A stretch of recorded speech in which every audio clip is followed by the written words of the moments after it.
Suatu hari di warung tempat Abu Nawas nongkrong, salah satu temannya terlihat murung karena sedang dirundung masalah. Tidak lama kemudian datanglah Abu Nawas. Melihat ada kawannya yang sedang murung, Abu Nawas merasa iba. Ia pun segera menghampiri kawannya itu. "Hei kawan, sepertinya engkau sedang ada masalah.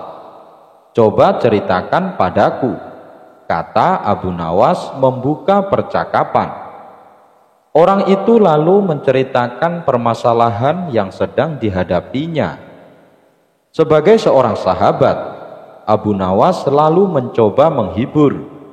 Ia menceritakan kisah lucu tentang seorang anak petani.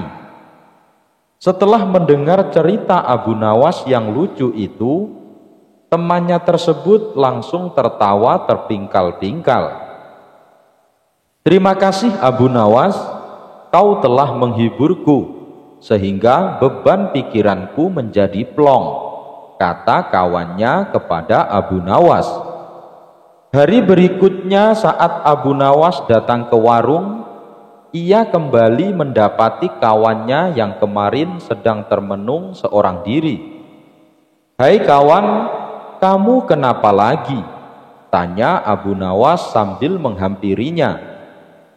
"Aku sedang dilanda masalah," jawab kawannya sedih. "Masalah apa lagi yang sedang menimpamu?" tanya Abu Nawas. Kawannya itu kembali mengeluh kepada Abu Nawas akan masalah yang sedang dialaminya. Ternyata masalahnya sama seperti yang kemarin. Meski demikian, Abu Nawas tetap mencoba menghibur kawannya. Abu Nawas kembali menceritakan cerita lucu yang seperti kemarin, yaitu tentang seorang anak petani. Temannya itu masih sempat tertawa dengan kisah lucu yang Abu Nawas ceritakan. Dan hari selanjutnya Abu Nawas kembali mendapati kawannya yang sedang melamun sendirian di warung. Saat ditanya Abu Nawas, apa masalahnya? Ternyata masalah yang dihadapi sama seperti kemarin. Abu Nawas pun kembali menghiburnya dengan cerita lucu yang sama. Tapi kali ini kawannya hanya diam saja. "Loh, kenapa kamu tidak tertawa?" tanya Abu Nawas. Temannya itu menjawab, "Sebab cerita lucu yang kamu bawakan sama seperti yang kemarin. Kalau diulang-ulang terus, ya lucunya sudah tidak terasa." Mendengar jawaban tersebut, Abu Nawas hanya tersenyum. Ia pun lalu berkata kepada kawannya, "Jika kamu tak bisa tertawa berulang-ulang dengan cerita lucu yang sama, lantas mengapa kamu selalu mengeluh berulang-ulang dengan masalah yang sama? Padahal jika kamu mensyukuri apa yang ada, niscaya kamu tidak akan selalu mengeluh dengan masalah yang sama." Mendengar nasihat Abu Nawas itu, kawannya pun tersadar yang harus ia lakukan bukannya mengeluh, akan tetapi harus memperbanyak rasa bersyukur. Beberapa hari ini Baginda Raja sedang diselimuti duka, sebab sahabatnya yang juga seorang hakim telah meninggal dunia. Sahabatnya itu merupakan hakim yang sangat bijaksana dan adil, dan paling benci dengan praktek suap menyuap. Oleh sebab itulah Baginda menjadikan sahabatnya itu sebagai hakim agung di pemerintahan pusat, karena kejujurannya dalam mengemban amanah. Hidupnya terbilang sederhana. Ia mengambil bayarannya sebagai hakim hanya sebagian, dan sebagiannya lagi ia sedekahkan kepada fakir miskin. Berbeda dengan pejabat-pejabat istana yang lain yang hidup dalam kemewahan dan bergemilangan harta. Namun sekarang sahabatnya itu telah tiada. Baginda Raja pun bingung, siapakah yang pantas menjadi penggantinya. Pengennya sih menunjuk Abu Nawas, tapi itu tidak mungkin, karena Abu Nawas pasti akan menolaknya, seperti yang sudah-sudah. Kalaupun dipaksa, yang ada malah akan membuat Baginda Raja menanggung malu. Mungkin Abu Nawas bisa memecahkan masalah ini. Aku akan coba bertanya kepadanya, pikir Baginda Raja. Kemudian Baginda Raja memerintahkan beberapa pengawal untuk memanggil Abu Nawas. Singkat cerita, Abu Nawas pun datang ke istana dan menghadap Baginda Raja. "Ada gerangan apa Baginda memanggil hamba?" tanya Abu Nawas. "Hai Abu Nawas, kamu tahu kan kalau hakim yang saya tempatkan di pemerintahan pusat sudah meninggal dunia? Saya bingung Abu Nawas, siapakah yang pantas menggantikan posisinya? Aku menginginkan orang yang jujur dan anti suap seperti dirinya. Apakah kamu punya solusinya? Aku tahu kamu tak mungkin mau menjadi pejabat istana, dan aku tak akan memaksamu. Tapi setidaknya bantulah saya untuk menemukan orang yang pantas menjadi penggantinya," perintah Baginda Raja. Sejenak Abu Nawas terdiam. Ia merasakan kegelisahan yang sedang dialami rajanya itu. Suasana pun menjadi hening seketika. "Baiklah Baginda, beri saya waktu seminggu, nanti akan saya kabari," kata Abu Nawas memecahkan keheningan. Abu Nawas lalu mohon diri kepada Baginda Raja untuk pulang ke rumahnya. Keesokan harinya, dengan mengendarai keledai, Abu Nawas berkeliling kampung berjalan ke sana kemari hingga sampailah ia di tepian sungai. Di situ Abu Nawas melihat ada gembala yang sedang memberi minum induk sapi dan anaknya. Muncullah ide cemerlang di benak Abu Nawas. Ia pun segera menghampiri anak sapi yang masih kecil itu. Entah bagaimana caranya, tiba-tiba anak sapi tersebut berjalan meninggalkan induknya dan mengikuti Abu Nawas yang sedang menaiki keledainya. Melihat hal itu, si pengembala mencoba menghalau anak sapinya supaya kembali pada induknya. Namun ajaib, anak sapi tersebut tak bergeming. Ia tetap berjalan mengikuti keledainya Abu Nawas. Karena kesal, si pengembala pun menyeret dan memukul anak sapi agar mau ikut dengannya. "Hai pengembala, biarkan anak sapi itu ikut denganku," hardik Abu Nawas. "Tapi anak sapi itu milikku Tuan," jawab si pengembala. "Bukan, anak sapi itu adalah milikku. Dia lahir dari keledaiku ini," balas Abu Nawas. "Bagaimana mungkin? Jelas-jelas anak sapi ini milikku. Itu induk sapinya," protes pengembala sambil menunjuk induk sapi di sampingnya. "Kalau dia anak dari induk sapi kamu, pasti dia akan ikut dengannya. Buktinya ia malah ikut dengan keledaiku. Berarti ia anak dari keledaiku," kata Abu Nawas tak mau kalah. Tentu suasana pun semakin memanas. Masing-masing dari mereka tak ada yang mau mengalah. Akhirnya Abu Nawas berkata, "Lebih baik kita selesaikan masalah ini di pengadilan. Biar Tuan Hakim yang memutuskan." "Baiklah," balas setuju dengan usulan Abu Nawas. Maka pergilah mereka berdua ke rumah hakim pertama.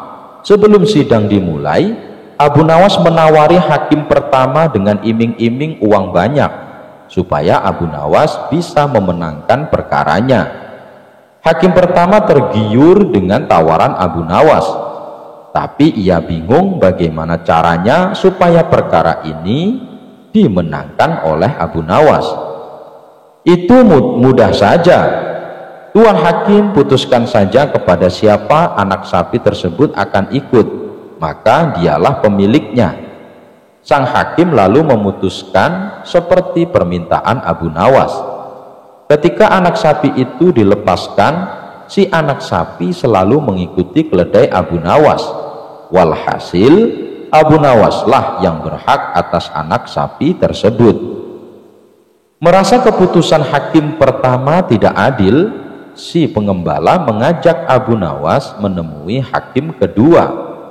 Hakim kedua juga ditawari iming-iming uang banyak oleh Abu Nawas supaya dia bisa memenangkan perkaranya. Hakim kedua juga tergiur dengan tawaran Abu Nawas. Ia memutuskan perkara sesuai arahan Abu Nawas seperti yang dilakukan oleh hakim pertama. Abu Nawas pun kembali memenangkan perkaranya atas kepemilikan anak sapi. Upaya si pengembala dalam meminta keadilan kembali menemui kegagalan. Ia lalu mengajak Abu Nawas pergi ke rumah hakim ketiga. Seperti biasa, sebelum persidangan dimulai, Abu Nawas menemui hakim, tidak untuk menjawabnya dengan uang yang banyak, namun hakim ketiga ini sepertinya enggan mengadili perkara tersebut. Tentu saja hal ini membuat Abu Nawas heran berkali-kali. Anda kenapa tidak mau mengadili perkara ini, Tuan Hakim? Apakah uang yang saya berikan kurang banyak? Abu Nawas, bukan masalah uang, tapi saya lagi kena menstruasi. Pantangan bagi saya memutuskan suatu perkara apabila saya sedang datang bulan, jawab hakim ketiga. Abu Nawas semakin heran dengan jawaban Tuan Hakim.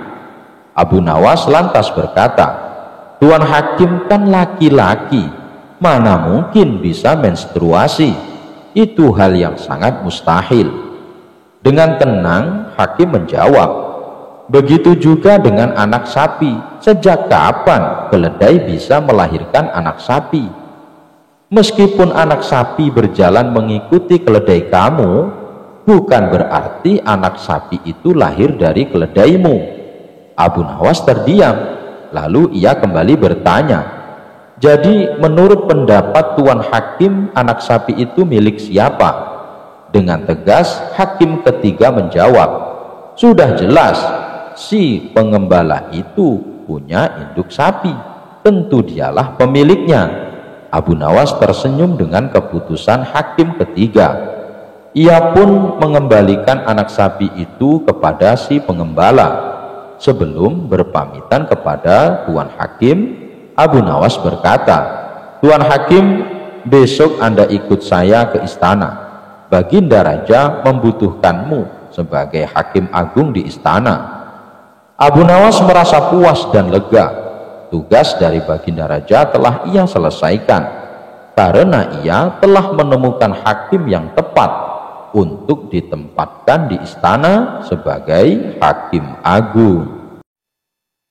Al-Kisah, kala itu kota Baghdad tengah gempar oleh kehadiran orang asing. Persoalannya bukan pada orangnya, melainkan orang asing tersebut tidak mempercayai adanya Tuhan. Bukan hanya itu, ia juga menantang orang-orang muslim untuk berdebat dengannya terkait keberadaan Tuhan. Kabar ini pun tersebar sampai ke telinga Baginda Raja. Karena dianggap membuat resah masyarakat, orang asing ini lalu dipanggil ke istana. Apa tujuanmu membuat onar di negeri kami? Tanya Baginda Raja. Orang asing ini menjawab, untuk apa aku bertuhan kalau tidak bisa menjawab pertanyaanku? Kemudian Baginda Raja bertanya kembali, apakah kamu tidak percaya adanya Tuhan? Dengan tegas dan percaya diri, orang asing ini menjawab, tentu saja saya tidak percaya adanya Tuhan, dan saya juga tidak percaya adanya akhirat. Mendengar jawaban tersebut, Baginda Raja sempat terkejut. Tetapi saya dan rakyatku percaya adanya Tuhan, berarti keyakinan kita berbeda, jadi jangan ganggu rakyatku.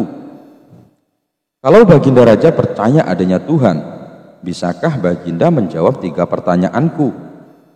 Pertanyaan pertama, orang Islam yakin bahwa dunia dan isinya adalah ciptaan Allah. Lalu siapa yang menciptakan Allah? Bukankah sesuatu yang ada pasti ada penciptanya? Pertanyaan kedua, Katanya di dalam surga manusia tidak akan buang air besar, sedangkan mereka makan dan minum tiap hari. Bagaimana mungkin ini bisa terjadi? Padahal segala sesuatu yang akan dimasukkan pasti akan keluar. Pertanyaan ketiga, orang Islam meyakini bahwa setan terbuat dari api, tapi katanya setan akan disiksa dengan api neraka. Mana mungkin api bisa menyakiti api? Mendengar pertanyaan orang asing tersebut, Baginda Raja hanya terdiam.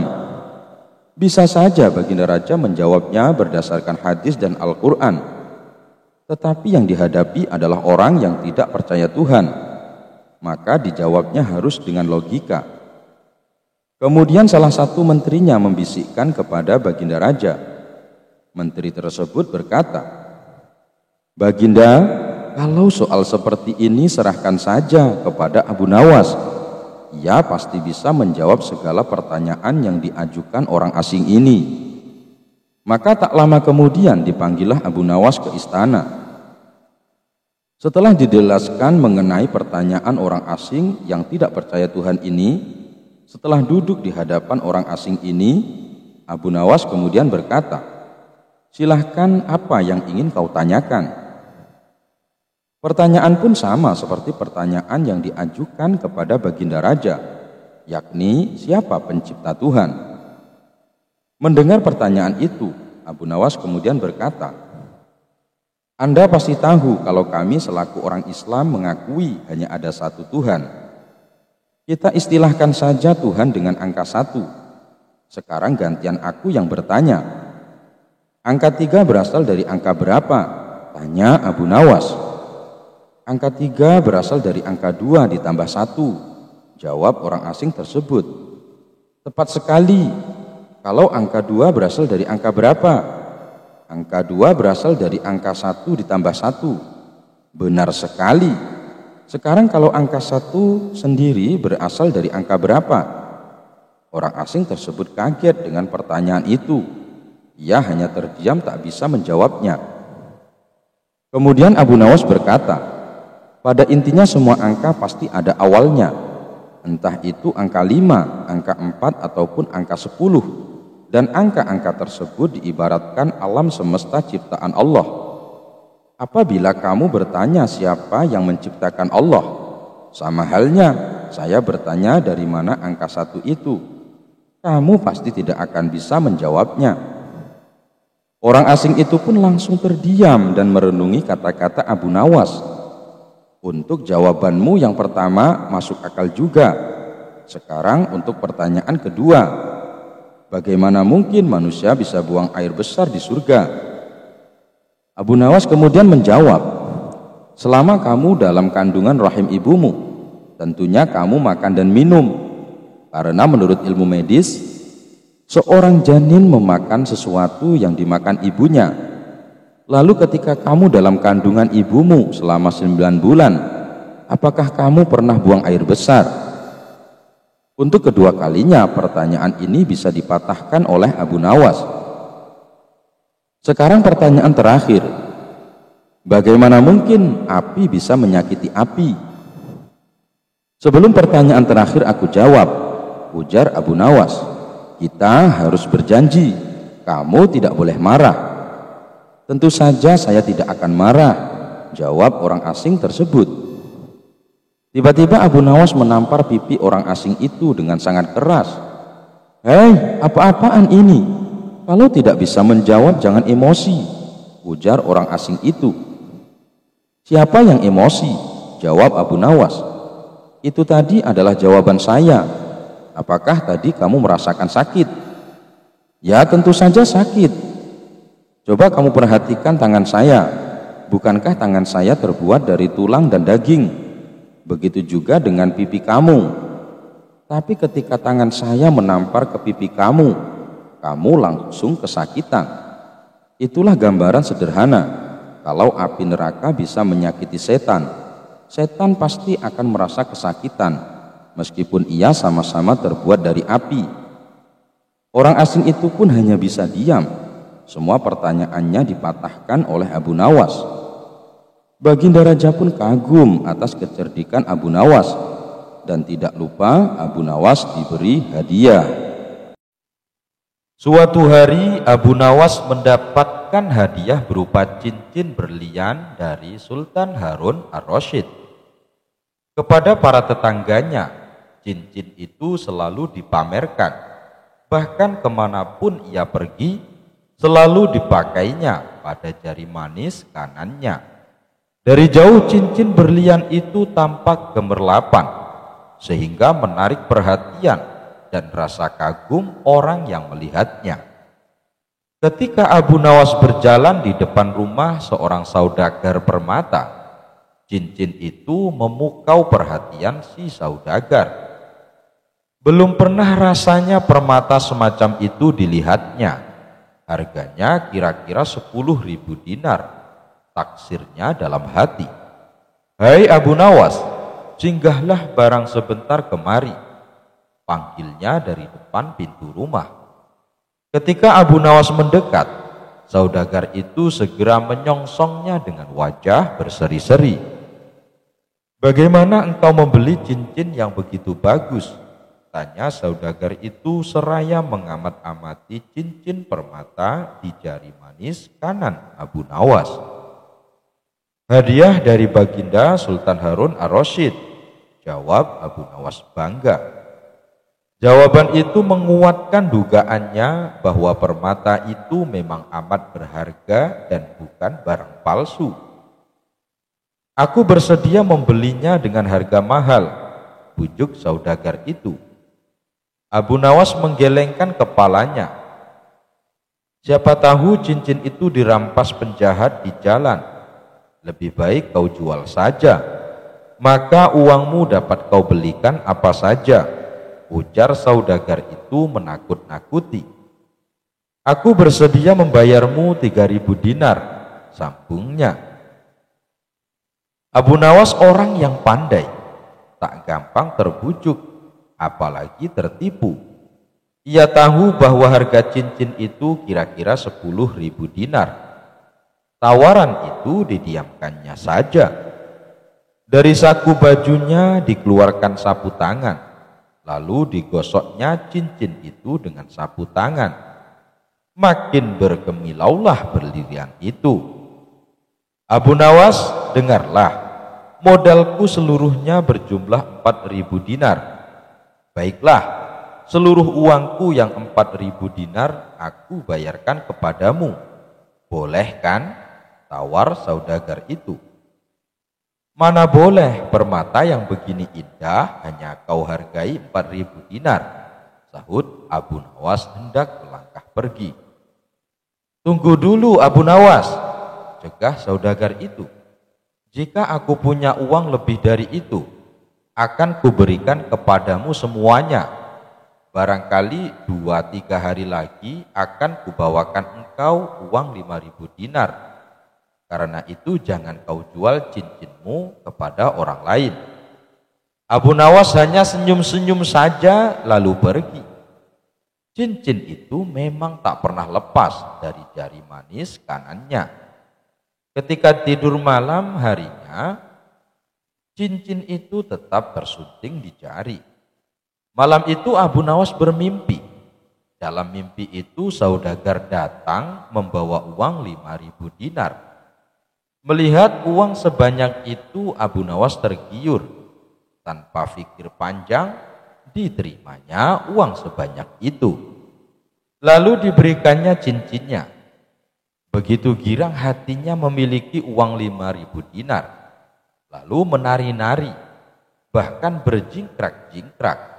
Tangannya bertepuk-tepuk, kakinya menghentak-hentak, kepalanya bergoyang ke kiri ke kanan. Pinggulnya meliuk-liuk, sehingga keseimbangan badannya menjadi goyah. Tiba-tiba, gedebuk, Abu Nawas terjatuh.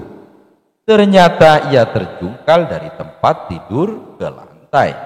Ia terjaga, jidatnya terasa nyeri karena terantuk lantai. Ia tersadar dari mimpinya. Yang pertama-tama dilakukannya ialah mengamat-amati cincin pada jari manis kanannya. Oh, masih ada, pikirnya. Ia merasa heran mengapa cincin itu masih tetap tersunting di jarinya.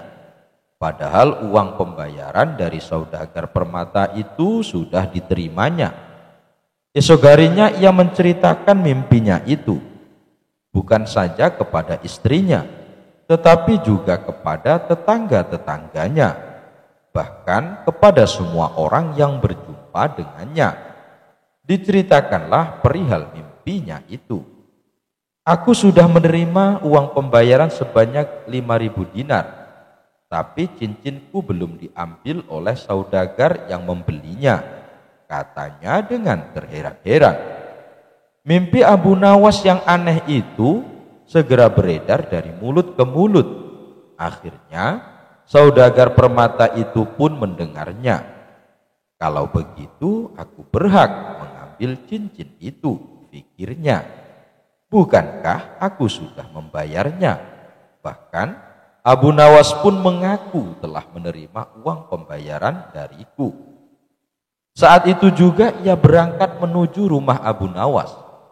Dengan napas terengah-engah ia tiba di rumah Abu Nawas.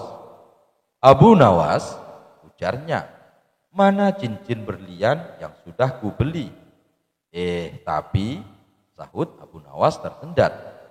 Jangan pura-pura lupa, Abu Nawas. Semalam aku sudah membayarmu 5.000 dinar, bukan? Kata saudagar itu sambil telunjuknya pada dada Abu Nawas. Ya, betul, ujar Abu Nawas. Tapi ada dua hal yang masih harus kita sepakati. Pertama, harga 5.000 dinar itu masih terlalu murah. Genapilah jadi 6.000 dinar. Kedua, karena cincin permata itu pemberian Sultan Harun ar-Rasyid, serah terima cincin itu harus disaksikan pula oleh Baginda Raja. Dengan kesaksian Baginda, engkau pun akan yakin bahwa cincin itu memang benar-benar pemberian Baginda. Baiklah, aku tambah 1.000 dinar nanti, setelah Baginda mengakui cincin itu berasal pemberian Baginda kepadamu, sahut saudagar itu. Aku berganti pakaian dulu, lantas kita berangkat bersama-sama ke istana, kata Abu Nawas sambil masuk ke dalam kamar. Dengan mengenakan pakaian yang paling bagus, Abu Nawas menemui lagi saudagar itu. Kita berangkat sekarang, ajaknya. Hei, mengapa jari manis kamu kau balut dengan sapu tangan putih? Tanya saudagar seraya menunjuk jari manis kanan Abu Nawas. Jari itu terbalut kain tebal.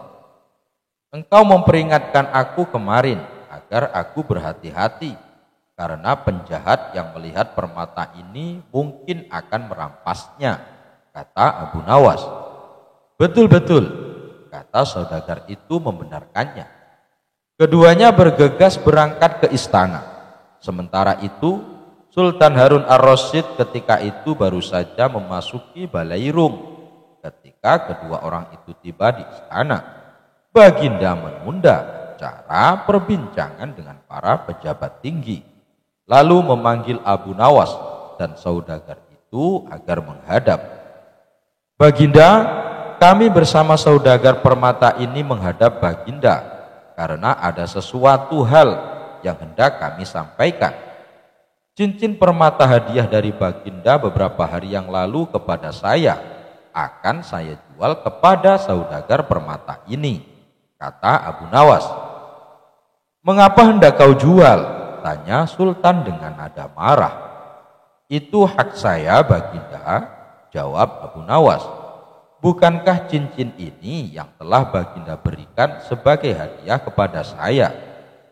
Sultan terkejut melihat cincin yang tersunting di jari Abu Nawas. Lebih-lebih saudagar itu, matanya terbelalak dan mukanya pucat seketika. Betapa tidak, cincin yang tersunting di jari manis Abu Nawas tersebut dari tembaga, sedangkan permatanya tidak berkilau sama sekali karena hanya pecahan gelas belaka. Bukan itu yang hendak saya beli, seru saudagar itu. Tapi cincin permata berlian pemberian Baginda. Inilah cincin hadiah dari Baginda itu, kata Abu Nawas. Kalau kau tidak percaya, mohonlah kesaksian Baginda. Dalam hati Sultan tersenyum. Macam-macam saja akal Abu Nawas, pikirnya. Betulkah cincin tembaga permata pecahan kaca itu hadiah dari Baginda kepada Abu Nawas? Sembah saudagar itu. Betul, jawab Sultan Harun ar-Rasyid. Memang itulah cincin pemberianku. Saudagar itu gemetar. Nah, bayarlah sekarang 1000 dinar, seperti kesanggupanmu tadi, kata Abu Nawas. Tapi engkau harus membayar 1000 dinar kepada Abu Nawas. Tukas Baginda memerintahkan saudagar itu membayarnya. Saudagar itu terpaksa mengeluarkan uang 1000 dinar. Tanpa berkata suatu apapun, diberikannya uang itu kepada Abu Nawas. Lalu pergi. Hai, tunggu dulu, seru Abu Nawas. Ini cincin permata yang sudah kau beli. Saudagar itu tak mau menoleh. Suatu hari yang cerah, Raja Harun ar-Rasyid dan para pengawalnya meninggalkan istana untuk berburu. Namun di tengah perjalanan, salah satu pejabat kerajaan yang bernama Abu Jahil menyusul dengan terengah-engah di atas kudanya. Baginda, Baginda, hamba mau mengusulkan sesuatu, kata Abu Jahil sambil mendekati sang raja. Apa usulmu, wahai Abu Jahil? Tanya Baginda Raja. Agar acara berburu ini lebih menarik dan disaksikan banyak penduduk, bagaimana kalau kita sayembarakan saja? Ujar Abu Jahil dengan raut wajah serius. Baginda Raja terdiam sejenak dan mengangguk-angguk. Hamba ingin beradu ketangkasan dengan Abu Nawas, dan nanti pemenangnya akan mendapatkan sepundi uang emas. Tapi kalau kalah, hukumannya adalah dengan memandikan kuda-kuda istana selama 1 bulan. Tutur Abu Jahil meyakinkan Baginda Raja. Akhirnya sang raja menyetujui usulan Abu Jahil tersebut. Hitung-hitung sayembara itu akan memberikan hiburan kepadanya. Maka dipanggillah Abu Nawas untuk menghadap kepadanya. Abu Nawas pun segera menghadap Raja Harun. Ia diberi petunjuk panjang lebar oleh Baginda Raja. Pada awalnya Abu Nawas menolak sayembara tersebut karena ia tahu bahwa semua ini adalah akal licik dari Abu Jahil yang ingin menyingkirkannya dari istana. Tapi Baginda Raja Harun memaksa dan Abu Nawas tidak bisa menolak. Abu Nawas berpikir sejenak. Ia tahu kalau Abu Jahil sekarang diangkat menjadi pejabat istana. Ia pasti mengerahkan semua anak buahnya untuk menyumbang seekor binatang buruannya di hutan nanti. Namun karena kecerdikannya, Abu Nawas tersenyum riang. Abu Jahil yang melihat perubahan raut muka Abu Nawas menjadi penasaran dibuatnya. Mana mungkin Abu Nawas bisa mengalahkan dirinya kali ini, pikir Abu Jahil dalam hati. Akhirnya Baginda menggiring mereka di tengah alun-alun istana. Raja dan seluruh rakyat menunggu siapa yang akan menjadi pemenang dalam lomba berburu. Trompet tanda mulai adu ketangkasan pun telah ditiup. Abu Jahil segera memacu kudanya secepat kilat menuju hutan belantara. Anehnya, Abu Nawas justru sebaliknya. Dia dengan santainya menaiki kudanya sehingga para penonton banyak yang berteriak. Menjelang sore hari, tampaklah kuda Abu Jahil memasuki pintu gerbang istana. Ia pun mendapat sambutan meriah dan tepuk tangan dari rakyat yang menyaksikannya. Di sisi kanan dan kiri kuda Abu Jahil tampak puluhan hewan yang mati terpanah. Abu Jahil dengan tersenyum bangga memperlihatkan semua binatang buruannya di tengah lapangan. Aku, Abu Jahil, berhak memenangkan lomba ini. Lihat, binatang buruanku banyak. Mana mungkin Abu Nawas mengalahkanku? Teriaknya lantang yang membuat para penonton semakin ramai bertepuk tangan. Tidak berapa lama kemudian terdengar suara kaki kuda Abu Nawas. Semua orang menertawakan dan meneriakinya karena Abu Nawas tak membawa satu pun binatang buruan di kudanya. Tapi Abu Nawas tidak tampak gusar sama sekali. Ia malah tersenyum dan melambaikan tangan. Baginda Raja menyuruh 2 orang pengawalnya maju ke tengah lapangan dan menghitung jumlah binatang buruan yang didapatkan 2 peserta tersebut. Dan kesempatan pertama, para pengawal menghitung jumlah binatang hasil buruan Abu Jahil. 35 ekor kelinci, ditambah 5 ekor rusa, dan 2 ekor babi hutan, kata salah satu pengawal. Kalau begitu, akulah pemenangnya, karena Abu Nawas tak membawa seekor binatang pun, teriak Abu Jahil dengan sombongnya.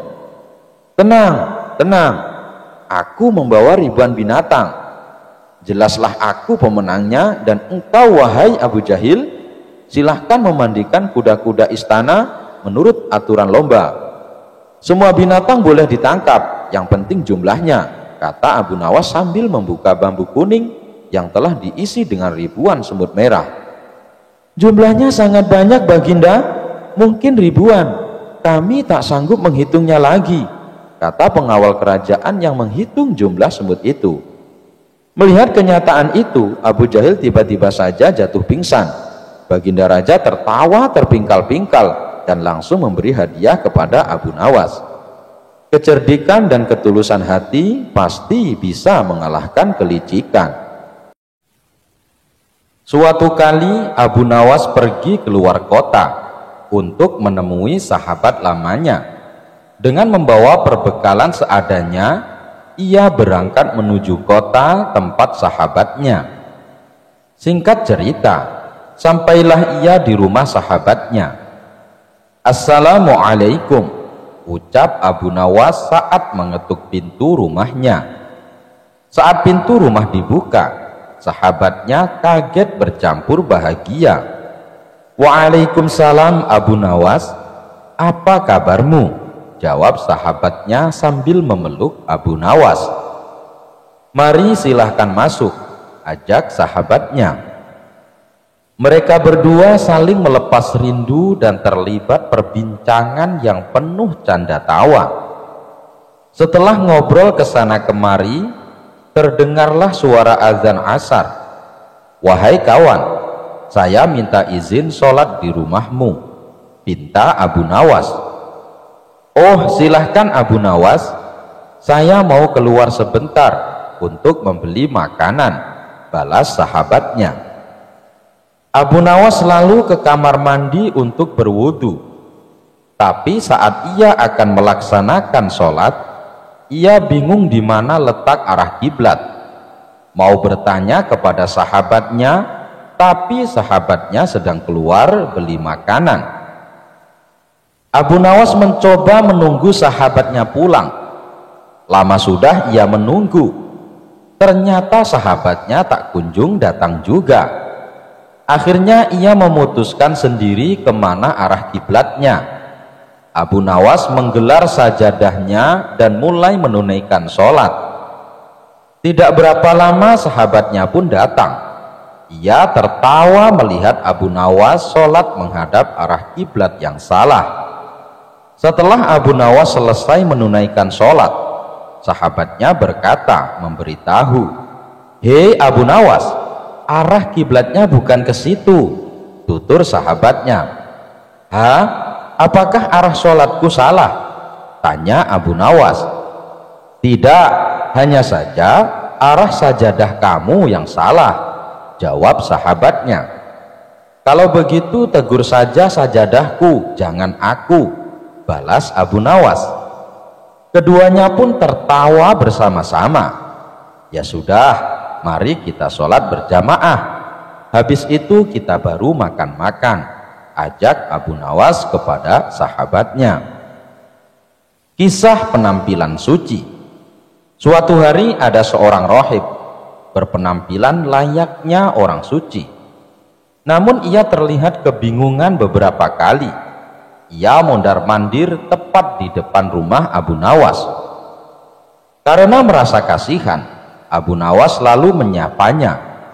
"Wahai tuan, sepertinya Anda bukan orang sini. "Siapa Anda?" tanya Abu Nawas. "Ya, saya berasal dari negeri seberang. Saya adalah seorang rohib," jawab orang tersebut. "Rohib? Apa itu rohib?" tanya Abu Nawas. "Rohib itu adalah orang yang bertugas untuk membimbing manusia menuju surga," jawab orang itu kembali. "Oh, tapi dari tadi saya perhatikan Anda terlihat sedang kebingungan. Sudah beberapa kali Anda mondar-mandir tepat di depan rumah saya. Memangnya Anda mau kemana?" tanya Abu Nawas. "Saya mau ke pasar, tapi tidak tahu jalannya," ujar sang rohib. Mendengar jawaban itu, Abu Nawas menahan tawa. "Bagaimana bisa Anda membimbing manusia ke surga kalau arah ke pasar saja Anda tidak tahu?" celetuk Abu Nawas. Mendadak muka sang rohib berubah menjadi sewot. Ia langsung pergi meninggalkan Abu Nawas. Abu Nawas menemukan sekantong emas. Pada suatu ketika, negeri Baghdad sedang mengalami masa paceklik. Pertanian banyak yang gagal dan pasar sepi pembeli. Tentu saja kondisi ini sangat mempengaruhi rakyatnya. Banyak warga yang mengalami kesusahan, tak terkecuali Abu Nawas. Dia dan istrinya terkadang harus berpuasa karena tidak ada makanan. Suatu ketika, Abu Nawas berjalan-jalan di pasar untuk menghilangkan rasa jenuhnya. Dan tiba-tiba Abu Nawas menemukan kantong hitam berisi uang. Maka dibawanya kantong hitam tersebut dan langsung ditanam di dalam tanah. Abu Nawas merenung sepanjang malam. Pikirannya bertanya-tanya, apakah uang di dalamnya akan diambil atau tidak. Hatinya berpikir untuk mengambilnya karena keluarganya sedang mengalami kelaparan. Namun Abu Nawas teringat terus bahwa memakan harta haram bisa mendapatkan siksa kubur di dunia dan akhirat. Akan tetapi dirinya juga teringat hadis Nabi yang mengatakan, bila Allah Subhanahu wa ta'ala memberimu hadiah tanpa kamu minta, maka terimalah hadiah itu, jangan kamu tolak, kemudian infakkanlah harta itu. Ketika mengingat hadis tersebut, Abu Nawas berkata kepada dirinya sendiri, sungguhkah ini hadiah dari Allah Subhanahu wa ta'ala, dan hadiah itu bagi orang yang menemukan uang tersebut. Namun hal itu tidak menjadikan Abu Nawas membuka kantong temuannya dan masih menunggu barangkali pemiliknya akan datang.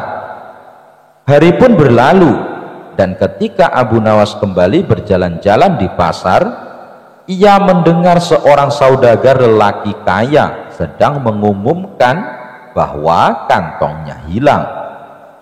Wahai para penduduk Baghdad, barang siapa yang menemukan kantong hitam berisi uang 1000 dinar, maka kembalikanlah dengan jaminan dari Allah Subhanahu wa ta'ala. Mendengar hal tersebut, lalu Abu Nawas mendekati lelaki tersebut dan berkata, wahai Tuan, negeri kami sedang mengalami masa paceklik. Banyak di antara kami yang hidup miskin. Seumpama uang Anda ditemukan oleh orang yang mengalami kesusahan, maukah Tuan memberikan sedikit uang secara halal? Ucap Abu Nawas. Berapa yang diinginkannya? Tanya lelaki saudagar kaya. 1/10-nya Tuan, jawab Abu Nawas. Saudagar itu dengan tegasnya berkata, aku tidak akan memberikannya sedikit pun. Jika ia tidak mengembalikannya kepadaku, maka di akhirat nanti akan kutuntut di hadapan Allah Subhanahu wa ta'ala. Mendengar perkataan tersebut, Abu Nawas segera kembali ke rumahnya dan menceritakan kepada istrinya bahwa ia telah menemukan pemilik kantong uang tersebut. Apa yang harus aku lakukan? Apa aku harus mengembalikan uang itu? Tanya Abu Nawas. Mendengar hal itu, istrinya agak marah. Aku dan anak-anakmu telah menderita kemiskinan bersamamu selama 50 tahun. Bahkan saat ini kita hanya mempunyai satu pakaian dan dipakai bergantian untuk sholat. Selama hidup kita belum makan buah dan daging. Datangilah pemiliknya, desaklah ia agar memberikan 1/10 dari uangnya itu. Jika ia tidak setuju, maka mintalah 1/100-nya. Tapi jika masih tidak setuju, maka mintalah 1/1000-nya, yang berarti menerima 1 dinar, karena 1 dinar lebih baik daripada tidak sama sekali, kata istri Abu Nawas. Mendengar penjelasan istrinya itu, lalu Abu Nawas pergi kembali menemui saudagar kaya di pasar. Tuan, sebenarnya sayalah penemu kantong berisi uang. Apakah Tuan bersedia memberikan sedikit uang tersebut kepada saya? Meskipun hanya 1 dinar, karena beberapa hari ini keluarga saya belum makan, Tuan, kata Abu Nawas. Namun saudagar kaya itu tetap pada pendiriannya untuk tidak memberikan uang tersebut. Maka diajaklah saudagar itu ke rumah Abu Nawas, dan setibanya di rumah, lalu Abu Nawas menyerahkan kantong tersebut. Benarkah ini kantong Tuan? Tanya Abu Nawas. Iya, benar, jawab saudagar kaya. Kemudian lelaki tersebut membuka kantongnya dan menghitung jumlah uangnya, dan jumlahnya masih tetap utuh, yaitu 1000 dinar. Lalu saudagar kaya itu pamit pulang kepada Abu Nawas, namun belum juga melewati pintu keluar. Tiba-tiba saudagar kaya itu berhenti dan berkata, "Wahai orang tua, aku akan menceritakan kepadamu mengenai kantong ini. Ayahku telah mewariskan kepadaku uang 3000 dinar. Sebelum meninggal, ayah berpesan kepadaku untuk membagikan 1/3-nya kepada orang yang berhak menerimanya. Dan aku juga disuruh menjual warisan ternak lalu menginfakkannya. Sebagian lagi aku gunakan untuk pergi haji, maka aku pun melaksanakan wasiat itu, dan wasiat untuk membagikan 1/3 uang dari kekayaanku. Uang tersebut aku letakkan pada kantong ini, lalu aku pergi ke kota Baghdad untuk mencari orang yang benar-benar miskin. Namun aku tidak menemukan seorang pun yang lebih berhak daripada Anda. Maka ambillah uang di kantong ini.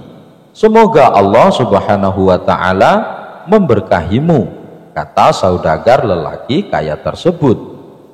Mendengar hal itu, Abu Nawas pun bersyukur kepada Allah Subhanahu wa ta'ala.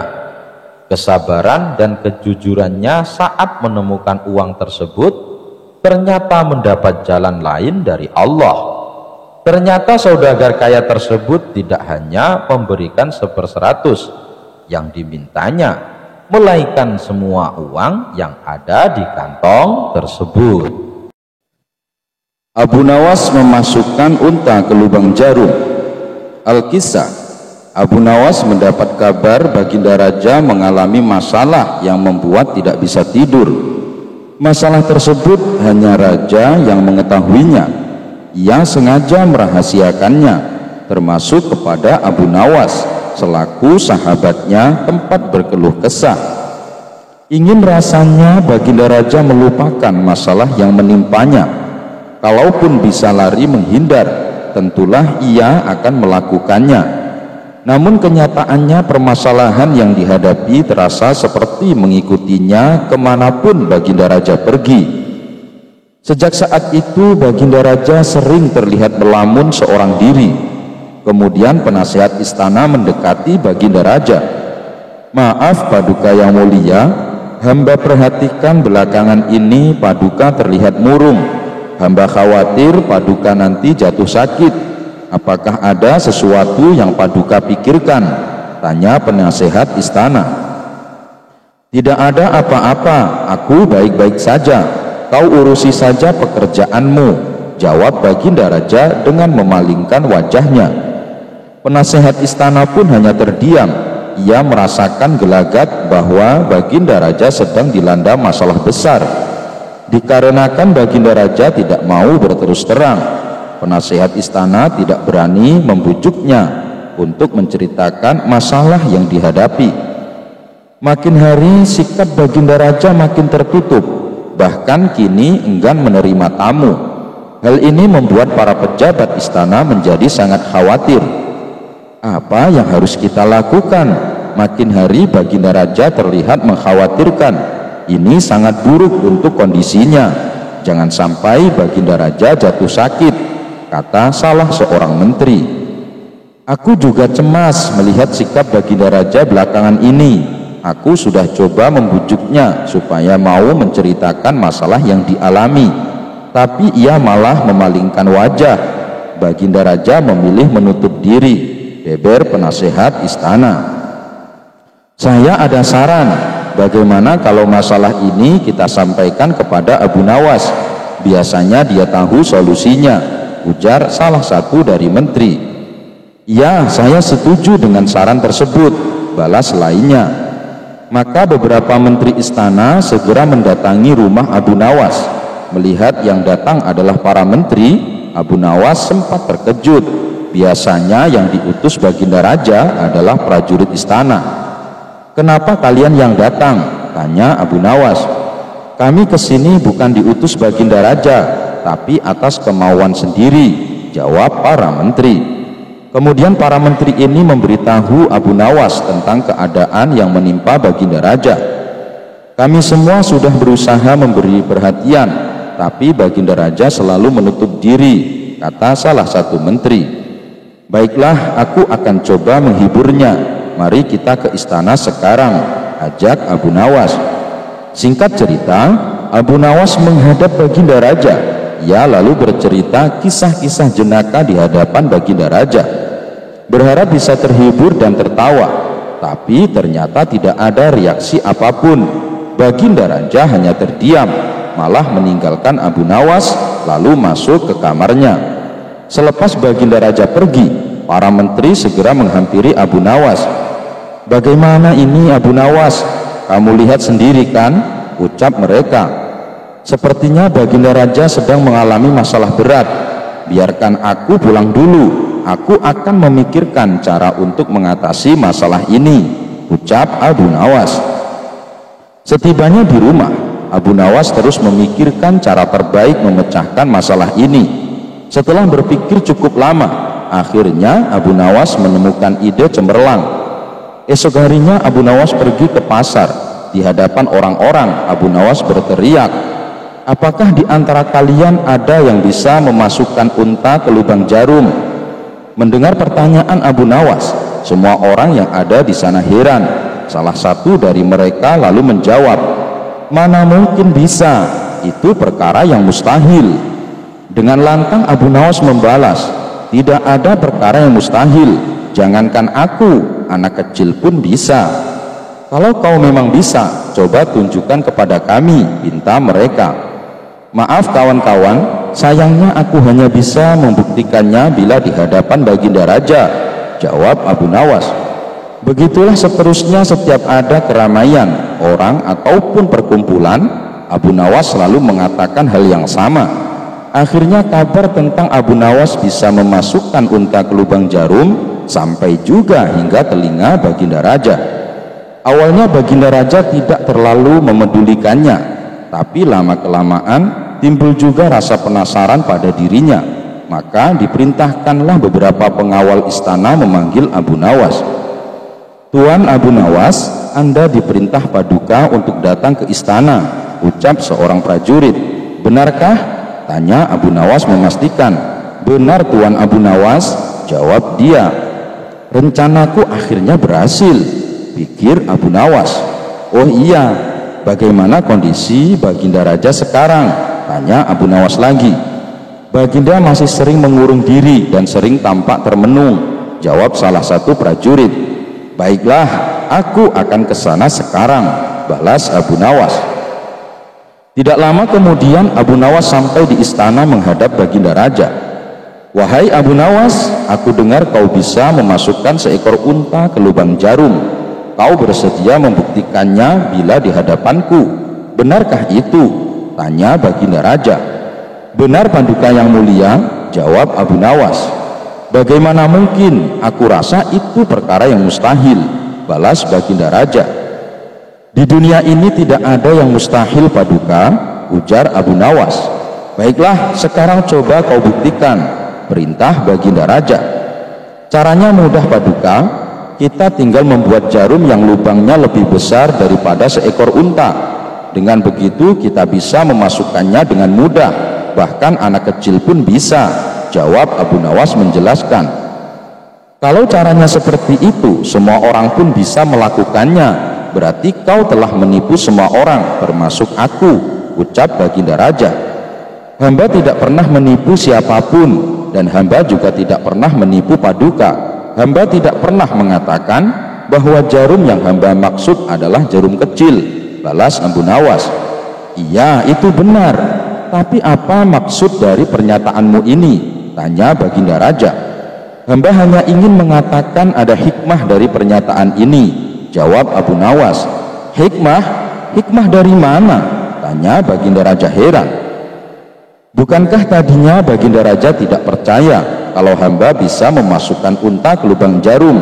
Tapi setelah hamba jelaskan, Baginda Raja baru mempercayainya. Begitu juga dengan permasalahan yang sedang kita hadapi. Sebesar apapun masalah, sebesar apapun bebannya, tapi kalau hati kita lebih besar, hati kita lebih luas saat menghadapinya, maka semua masalah akan terasa lebih ringan. Itulah gambaran seekor unta bila dimasukkan ke lubang jarum.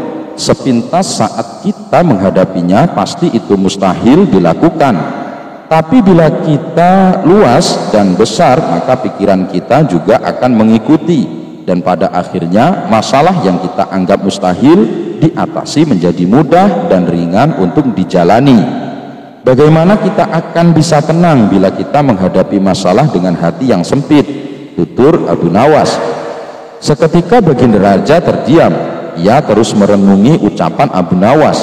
Suasana pun mendadak menjadi hening. Tidak berapa lama Baginda Raja pun berkata, terima kasih Abu Nawas, kau telah menyadarkanku. Selama ini aku memang sedang dilanda masalah dan hatiku sempit menghadapinya, sehingga pikiranku juga ikut menjadi buntu, ujar Baginda Raja. Sejenak kejadian itu, kini Baginda Raja mulai terlihat ceria. Ia tidak lagi terlihat murung seperti hari-hari sebelumnya. Permasalahan bukanlah hal untuk dilamunkan, melainkan dihadapi dengan hati yang besar, maka akan tercipta solusi dari sebuah pemikiran yang jernih. Abu Jahil dijadikan tumbal pesugihan oleh Abu Nawas. Al-Kisah, Abu Nawas mendadak kedatangan Abu Jahil. Ia lalu mengungkapkan maksud kedatangannya, mau meminjam uang sebanyak 100 dinar. Tentu saja Abu Nawas kaget mendengarnya. Dari mana aku punya uang sebanyak itu? Ucap Abu Nawas. Ayolah, aku yakin kamu pasti ada. Pinjamilah barang sebulan, minta Abu Jahil merengek. Awalnya Abu Nawas enggan mengabulkan permintaan Abu Jahil, tapi karena didesak terus-menerus, akhirnya tidak kuasa menolak. Tapi janji ya, hanya sebulan, kata Abu Nawas mewanti-wanti. Iya, aku janji Abu Nawas, bulan depan ketika kebunku sudah panen, pasti akan aku kembalikan, ujar Abu Jahil coba merayu meyakinkan. Setelah sebulan lamanya, Abu Jahil tidak kunjung mengembalikan uang, padahal saat itu kebun miliknya sudah panen dan hasilnya melimpah. Payah Abu Jahil, dia tidak menepati janjinya, batin Abu Nawas. Dikarenakan sedang sangat membutuhkan uang, Abu Nawas terpaksa mendatangi rumah Abu Jahil untuk menagih hutang. "Mana janjimu, Abu Jahal?" katanya, "dalam sebulan kau akan mengembalikan uangnya," kata Abu Nawas. Abu Jahil pun menjawab bahwa dirinya belum bisa membayar hutang. Dia beralasan uang hasil panen kebunnya sudah habis untuk mengobati saudaranya yang sedang sakit. "Jangan khawatir Abu Nawas, bulan depan pasti akan aku bayar," ujar Abu Jahil. Abu Nawas tentu sangat kecewa. Ia akhirnya pulang tanpa membawa uang. Beberapa hari kemudian, Abu Nawas mendengar kabar Abu Jahil sering mengajak kawan-kawannya pesta pora di rumahnya. Mendengar hal itu, Abu Nawas pun menjadi emosi. "Kurang ajar, katanya uangnya sudah habis, tapi malah sering bikin pesta," gerutu Abu Nawas. Untuk menagihnya kembali itu tidak mungkin. Abu Jahil pasti tidak akan membayar hutangnya dengan beribu macam alasan. Akhirnya terbesit di benak Abu Nawas suatu ide untuk mengerjai Abu Jahil. Esok harinya pergilah Abu Nawas menemui sahabatnya yang ada di kampung seberang. Ia pun mulai mengatur siasat dan meminta bantuan sahabatnya itu. Setelah siasatnya sudah diatur dengan matang, maka Abu Nawas segera mendatangi rumah Abu Jahil. "Kenapa kemari, Abu Nawas? Kan sudah kubilang mengembalikan uangnya bulan depan," kata Abu Jahal. "Kamu jangan salah paham Abu Jahil. Aku kesini bukan mau menagih hutang, tapi ingin mengajakmu menemui orang pintar," balas Abu Nawas. "Menemui orang pintar untuk apa?" tanya Abu Jahil penasaran. "Begini Abu Jahil, di kampung seberang katanya ada dukun pesugihan yang bisa membuat kita jadi kaya. Aku ingin mencobanya ke sana," jawab Abu Nawas. "Benarkah? Baiklah, aku ikut Abu Nawas. Aku juga ingin kaya raya," sahut Abu Jahil kegirangan.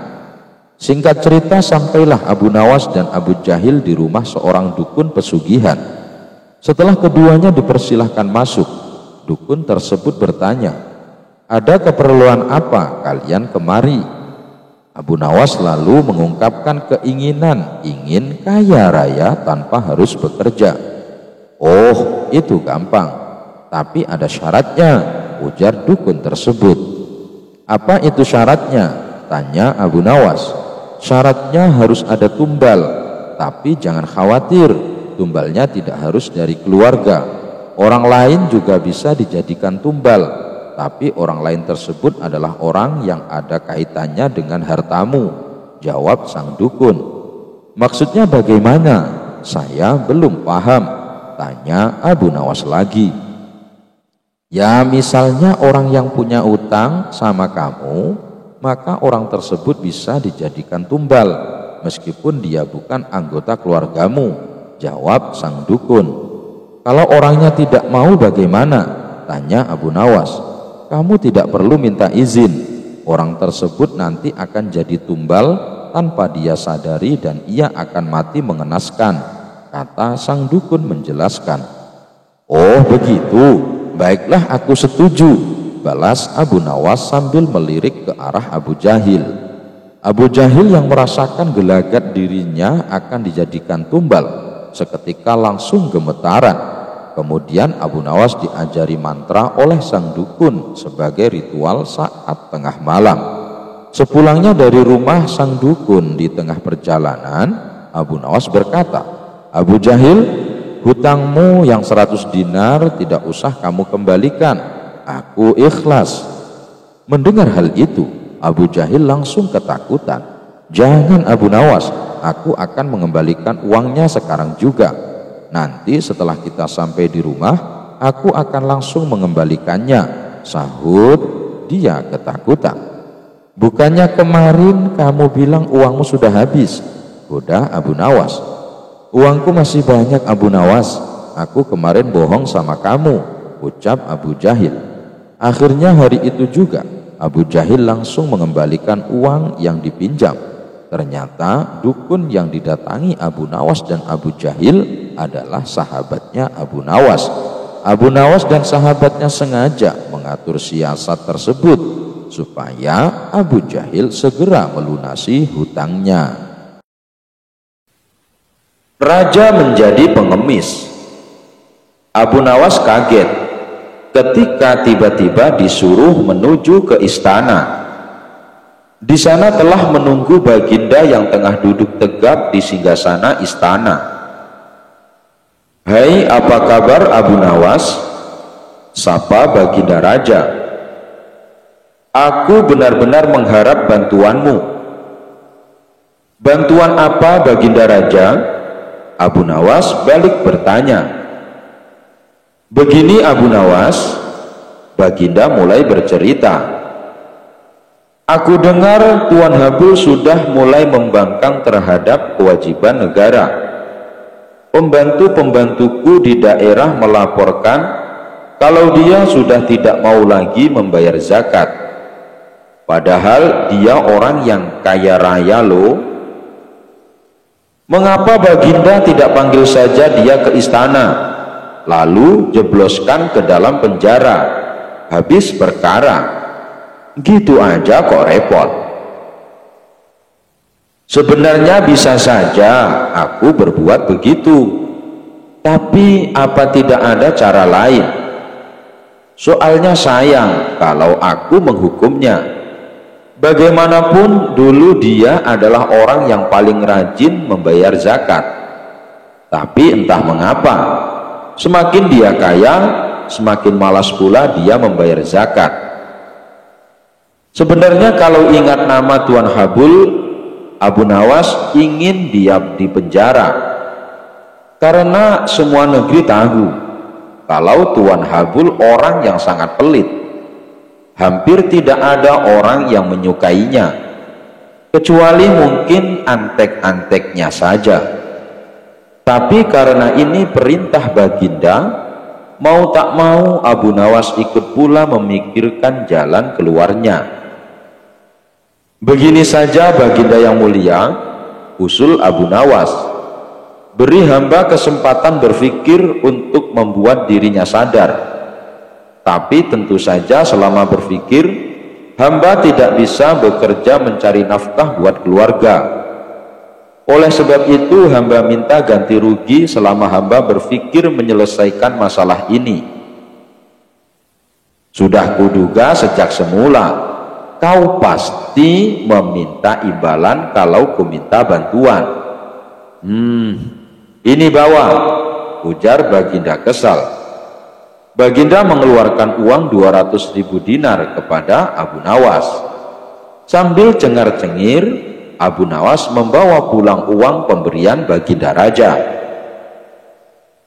Seminggu kemudian Abu Nawas datang ke istana. Dia datang dengan segudang rencana yang telah disusunnya. "Bagaimana Abu Nawas? Sudah ketemu jalan keluarnya?" tanya Baginda Raja. "Beres Baginda Raja. Cuma caranya Baginda dan saya harus menyamar jadi pengemis. Apakah Baginda bersedia?" Semula Baginda agak kaget juga mendengar usul Abu Nawas. Tapi karena keinginan kuat menyadarkan Tuan Habul, Baginda akhirnya bersedia. Dengan menyamar jadi pengemis, Abu Nawas dan Baginda datang ke rumah Tuan Habul. Pucuk dicinta ulam pun tiba. Tuan Habul sedang ada di rumah. Abu Nawas pun segera uluk salam. "Selamat pagi Tuan, kami ini pengemis. Apakah Tuan ada sedikit uang receh?" "Tidak ada," jawab Tuan Habul dengan angkuh. "Kalau begitu, apakah Tuan punya pecahan roti kering sekedar untuk mengajar perut kami yang sedang lapar?" "Tidak ada." "Kalau begitu kami minta air putih." "Tidak banyak, masing-masing 1 gelas saja. Sudah kubilang, aku tidak punya apa-apa. Tuan Habul mulai tidak bisa menahan emosinya. Dan rupanya jawaban ini yang ditunggu-tunggu Abu Nawas. Kalau Tuan tidak punya apa-apa, tetus Abu Nawas, mengapa Tuan tidak ikut kami saja menjadi pengemis? Wajah Tuan Habul pucat pasi mendengar cetusan Abu Nawas. Rasa marah, tersinggung dan terhina bercampur aduk menjadi satu. Tapi belum sempat kesadaran Tuan Habul pulih, Abu Nawas dan Baginda segera membuka kedoknya. Bagaimana Habul? Kali ini giliran Baginda yang berbicara. Mau pilih jadi orang kaya atau menjadi orang yang tidak punya apa-apa? Kalau pilih jadi orang yang tidak punya apa-apa, ya ikut saja Abu Nawas mengemis dari rumah ke rumah. Tapi kalau pilih menjadi orang kaya, ya jangan lupa membayar zakat. Bukan begitu Habul? Mendengar penuturan Baginda, Tuan Habul terdiam 1000 bahasa. Dia merasa sangat malu. Sedangkan Abu Nawas hanya cengengesan menyaksikan kejadian itu. Enak saja Baginda menyuruhku jadi pengemis, gumam Abu Nawas sambil mengumpat dalam hati. Apa boleh buat? Zakat kewajiban bagi yang mampu untuk menunaikannya. Abu Nawas lebih hebat dari jin ifrit. Baginda Raja baru saja membaca kitab tentang kehebatan Raja Sulaiman yang mampu memerintahkan para jin memindahkan singgasana Ratu Bilqis di dekat istananya. Baginda membaca surat An-Naml ayat 39 sampai 40. Jin ifrit berkata, "Akulah yang akan membawanya kepadamu sebelum engkau berdiri dari tempat dudukmu. Dan sungguh aku kuat melakukannya dan dapat dipercaya." Seorang yang mempunyai ilmu dari kitab berkata, "Aku akan membawa singgasana itu kepadamu sebelum matamu berkedip." Maka ketika Nabi Sulaiman melihat singgasana itu terletak di hadapannya, dia pun berkata, "Ini termasuk karunia Robku untuk mengujiku.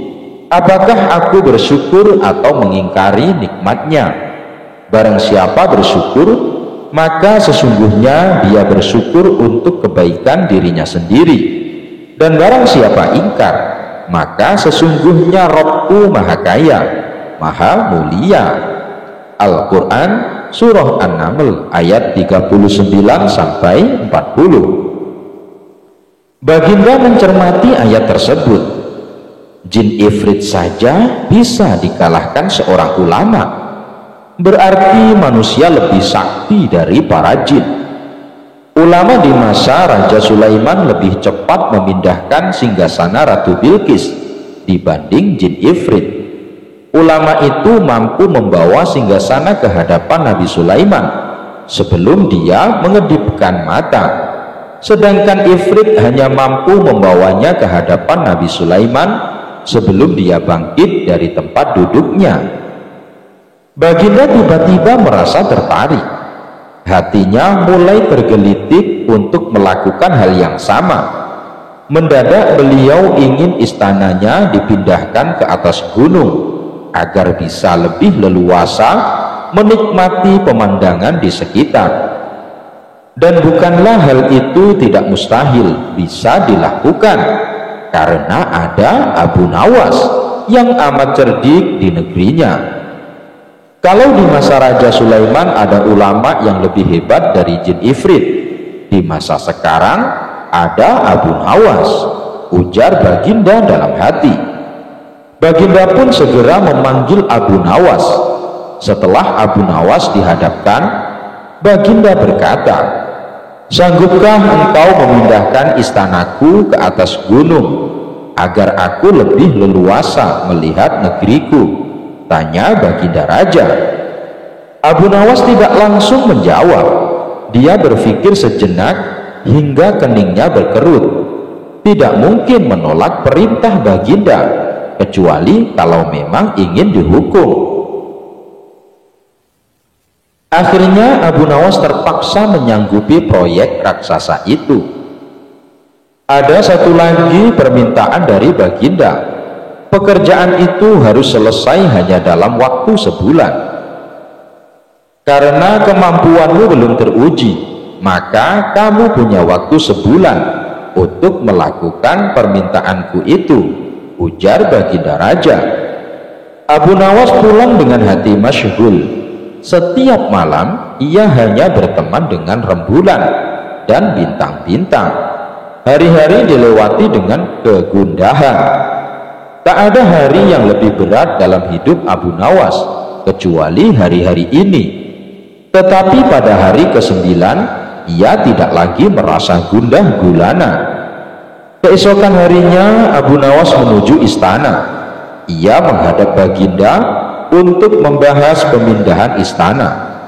Dengan senang hati, Baginda akan mendengarkan apa yang diinginkan Abu Nawas.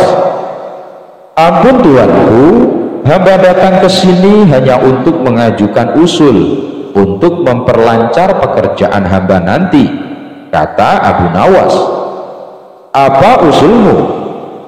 Hamba akan memindahkan istana Paduka yang mulia tepat pada hari raya Idul Kurban, yang kebetulan hanya kurang 20 hari lagi. Kalau hanya itu usulmu, baiklah, kata Baginda Raja. Satu lagi Baginda, Abu Nawas menambahkan. Apalagi? Tanya Baginda Raja. Hamba mohon Baginda menyembelih 10 ekor sapi yang gemuk untuk dibagikan langsung kepada para fakir miskin, kata Abu Nawas. Usulmu kuterima, kata Baginda menyetujui. Abu Nawas pulang dengan perasaan riang gembira. Kini tidak ada lagi yang perlu dikhawatirkan. Toh nanti bila waktunya sudah tiba, ia pasti akan dengan mudah memindahkan istana Baginda Raja. Jangankan hanya memindahkan ke puncak gunung, ke dasar samudera pun Abu Nawas sanggup. Desas-desus mulai tersebar ke seluruh pelosok negeri. Hampir semua orang harap-harap cemas, tetapi sebagian besar rakyat merasa yakin atas kemampuan Abu Nawas. Karena selama ini Abu Nawas belum pernah gagal melaksanakan tugas-tugas aneh yang dibebankan di atas pundaknya. Namun ada beberapa orang yang meragukan keberhasilan Abu Nawas kali ini. Saat-saat yang dinanti-nantikan tiba. Rakyat berbondong-bondong menuju lapangan untuk melakukan sholat hari raya Idul Kurban. Dan seusai sholat, 10 sapi sumbangan Baginda Raja disembelih lalu dimasak, kemudian segera dibagikan kepada fakir miskin. Kini giliran Abu Nawas yang harus melaksanakan tugas berat itu. Abu Nawas berjalan menuju istana diikuti oleh rakyat. Sesampai di depan istana, Abu Nawas bertanya kepada Baginda Raja, "Ampun tuanku yang mulia, apakah istana sudah tidak ada orangnya lagi?" "Tidak ada," jawab Baginda Raja singkat. Kemudian Abu Nawas berjalan beberapa langkah mendekati istana. Ia berdiri sambil memandangi istana. Abu Nawas berdiri mematung seolah-olah ada yang ditunggu. Benar, Baginda Raja akhirnya tidak sabar. "Abu Nawas, mengapa engkau belum juga mengangkat istanaku?" tanya Baginda Raja. "Hamba sudah siap sejak tadi, Baginda," jawab Abu Nawas. "Apa maksudmu engkau sudah siap sejak tadi? Kalau engkau sudah siap, lalu apa yang engkau tunggu?" tanya Baginda masih diliputi perasaan heran. "Hamba menunggu istana Paduka yang mulia diangkat oleh seluruh rakyat yang hadir untuk diletakkan di atas pundak hamba. Setelah itu hamba tentu akan memindahkan istana Paduka yang mulia ke atas gunung sesuai dengan titah Paduka. Baginda Raja Harun ar-Rasyid terpana. Beliau tidak menyangka Abu Nawas masih bisa keluar dari lubang jarum. Abu Nawas dan segentong air. Al-Kisah. Kali ini Baginda Raja berencana akan berburu di hutan. Baginda Raja memerintahkan pembantunya untuk menyiapkan semua peralatan dan perbekalan selama berburu. Berbeda dari cara berburu sebelumnya, kali ini Baginda Raja mengajak serta Abu Nawas. Kemudian Baginda Raja meminta Abu Nawas membantu membawa perbekalan dan dipersilahkan memilih sendiri barang yang akan dibawa. Tanpa berpikir panjang, Abu Nawas memilih gentong tempat wadah air minum yang cukup besar. Baginda Raja dan prajurit heran dengan pilihan Abu Nawas. Mereka menganggap Abu Nawas bodoh karena memilih gentong air yang besar dan berat, padahal masih banyak barang yang kecil. "Hai Abu Nawas, kenapa kau pilih barang bawaan yang paling berat?" tanya Baginda Raja penasaran. "Nanti Paduka Raja juga akan tahu sendiri," ucap Abu Nawas sambil tersenyum. Baginda Raja pun memerintahkan pasukannya untuk berjalan. Dan selama perjalanan, tentunya Abu Nawas menjadi orang yang paling terakhir. Ia berjalan paling belakang karena beratnya membawa gentong air. Karena perjalanan yang cukup jauh, rombongan memilih berhenti untuk istirahat sejenak. Di saat itulah mereka membutuhkan air untuk menghilangkan rasa dahaga, dan tentunya Abu Nawas menjadi orang paling dicari karena Abu Nawas yang membawa perbekalan air minum. Setelah perjalanan dilanjutkan, gentong air yang dibawa Abu Nawas mulai berkurang isinya dan menjadi lebih ringan. Abu Nawas pun tidak lagi berjalan di belakang. Kini ia berjalan di tengah-tengah rombongan. Setelah istirahat yang kedua, ketiga, dan seterusnya, gentong air yang dibawa Abu Nawas pun semakin berkurang, sampai kemudian gentongnya kosong sama sekali. Karena gentongnya sudah kosong, tentu saja Abu Nawas meninggalkannya, sehingga Abu Nawas pun bisa berjalan di samping Baginda Raja di barisan depan. Melihat hal itu, Baginda Raja tersenyum. Kini Baginda telah mendapatkan jawaban atas pertanyaan yang diajukan sebelum berangkat. "Kamu memang cerdik, Abu Nawas," ujar Baginda Raja dalam hatinya.